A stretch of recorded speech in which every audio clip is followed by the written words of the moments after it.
Hi, and welcome to my presentation of the final project, the results of the usability test with my focus group.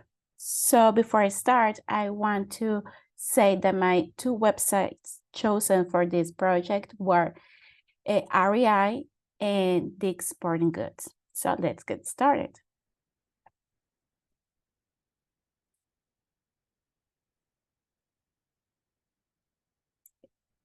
So for the participant characteristics, the group was formed by people that have access to the internet easily. And they were similar or maybe homogeneous in terms that they learned to use the computer by themselves. They were self-taught. Same goes for the internet usage as well. Also, these people were individuals that had daily access to the internet. They do shop online. They are tech savvy, and they have a formal, some sort of formal higher education degree. In terms of the usage, they are users daily of the internet. I think right now we are online all the time, so that comes to no surprise to anybody. The group shops online frequently, but looking at the results and how they interact with the web and their activities online, I would raise in a different situation two questions about their shopping habits online. And those will be, they shop online, is it because it's convenient for them? Or is it because there are products that they are interested in buying, but they cannot find at the brick and mortar of the places where they live? So when it came to the setup for the test, the methodology was explaining to them what the test was about, the type of data that would gather, because right now we all know that collecting data is a sensitive topic for some people. So it was important for me to let them know that there was not going to be sensitive data collected. Then the location where the test was taken was their offices during their lunchtime, which was the only free time during the work week when they had the time to answer the test. I offered them pens and pencils to write the answers, but they all decided that they had those, so they didn't need it from me for me to supply to them. I also told them why I was doing the test. I told them that it was for a class about usability testing. I also told them that there was no wrong or right answer. It was just about how they interact and perceive the website. And observation was also part of the process. So there was a component of quantitative on the test, which is all the demographics and the post-train task test. And the qualitative side was the scenarios, which I will talk about them later. And observation, which I did while they were taking the test. The other thing that I want to point out is that for the section where they need to test the websites, some of them opted for navigating the website through their phone. And once they did it, they found out that for one of the scenario, which was the gift card question, which I will go into more detail later, it was more complicated to get it done from their phone using one of the websites specifically. So in this case, the quote unquote problem website for navigating online through their phone was the exporting goods.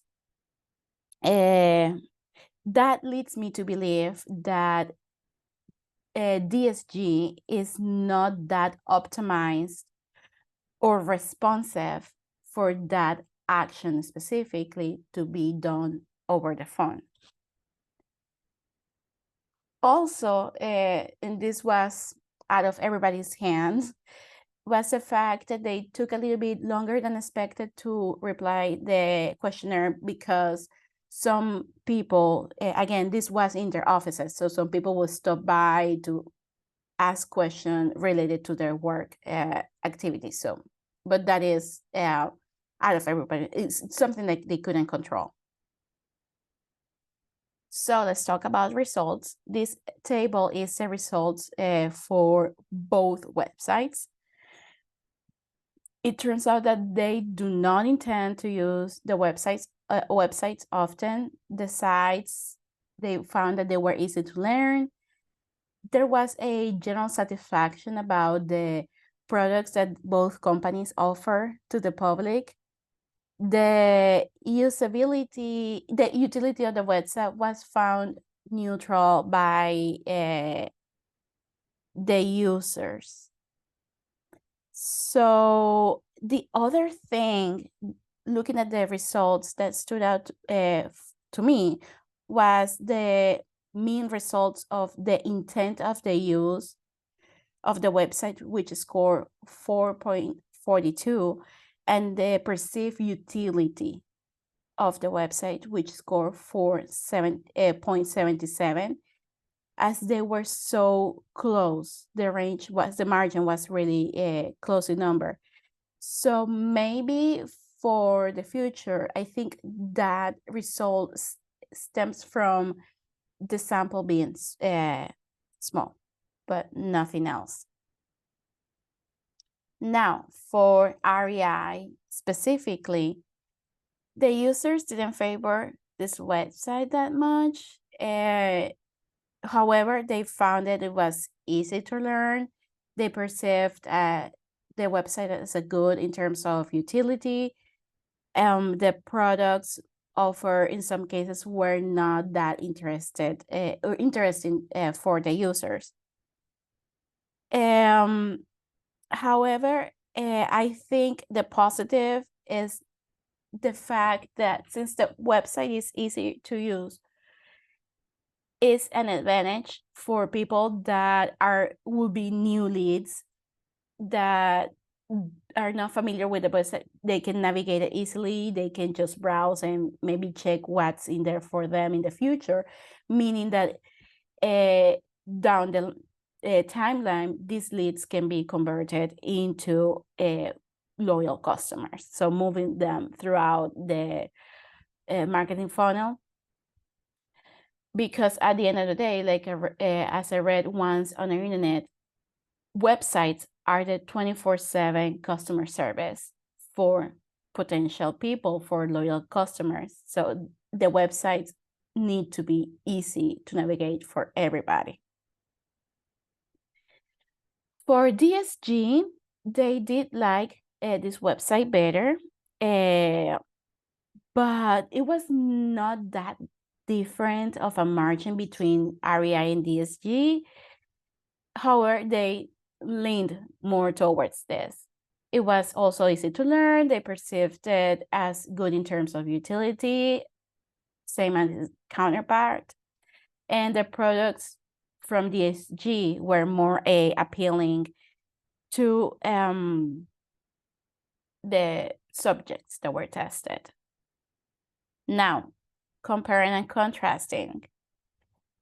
For the category of easy of learning, both, again, were easy to learn. The results were pretty much the same. The mean score 650 in both of them. The utility, it had a similar result to the learning category as the user perceived the websites useful. there was a difference of 0.21 between the sides. However, in that case, REI scored higher. In terms of products or services, users favor DSG over REI. And I think this could be related to their lifestyles, as in REI, it's towards people that go hiking, biking, camping, that type of activities, while DSG is more about tennis, soccer, hockey, gym equipment. So it's still both a target people that are into physical activity, but one is more outdoors and spending more longer period of time in the outdoors, while DSG is more 45 minutes, an hour, 2 hours, maybe in an enclosed area. So that is where they do differ. However, they do overlap in several products that they offer, because again, their business is physical activity. So again, DSG in terms of product and services took the lead in this category by scoring 5.67.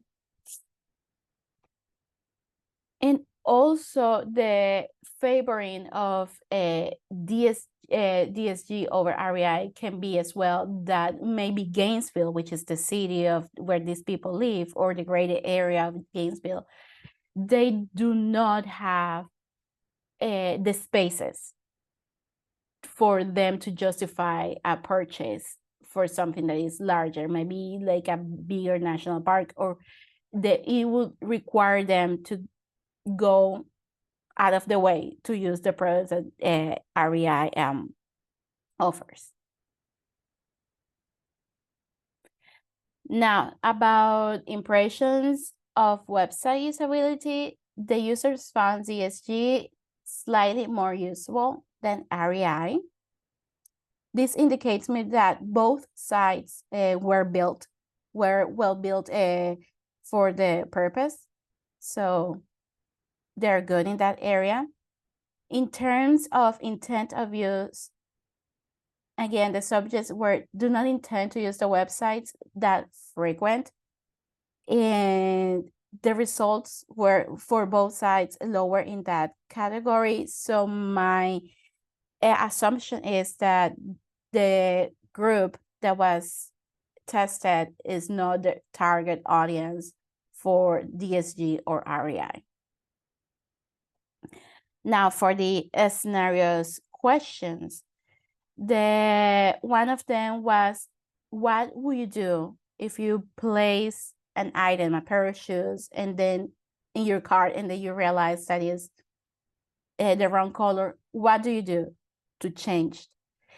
So in that case, the most common approach was either click on the item, pick the one, put it back in the cart, and remove the wrong one, the wrong option, or go to the cart, remove the item, and go back and look for the right color that they actually wanted. So there were two approaches to get the same result. So either deleting the item right away from the cart, or just clicking on it, pick the one, put it in the cart, remove the wrong one.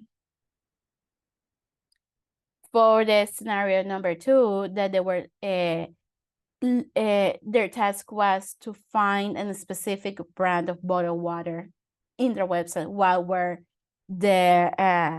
will be the steps they will take to get it? So they will use a search bar, or they will search in the menu category for water bottles and then filter the results. Those were the two biggest approach for that. So I found that the majority realized, or it's more handy for them to use the search bar of the website to go straight to the point, given the fact that it's a specific brand that they were intending to buy. So it's more a direct route to get to the product they want or need. On the other side, there's still, I would say, the longer way, however, still valid, is filtering by results. Go into the category and then filter the results. For the task about purchasing a gift card, the answer was anonymous. They just go straight to the search bar of the website. I think they found out that it's the straight way to do it. So that was not like a deviation, filtering, scanning, or anything. It was just straight to the search bar to proceed with the purchase of the gift card. So in conclusion, despite of the design of any website, the user will take always their own route, different routes to get the results they need.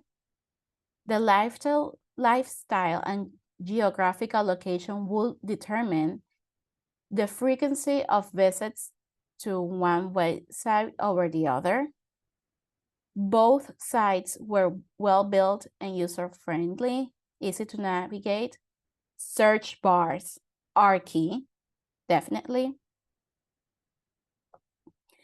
A design can make or break a product. And I say this because one of the subjects pointed out that they were trying, after the task, to use their phones to navigate the websites, but I'm talking about DSG, to find a gift card. And when they were using their phones to do it, they found it was difficult to get to that part. So they had to scroll over and tap everywhere until they finally found it. So that's why search bars are key. And also the fact that maybe that situation is the lead indicates that the website is not as optimized for small screens, for phones, which is critical when everybody has access to the internet through the phone, and it's a quick way to get to whatever you want. Testing the usability is key to gathering data about performance for development or improvement of a product or service. Accessibility makes a successful website. It helps the user to find what they're looking for and helps the company to sell. And that's it.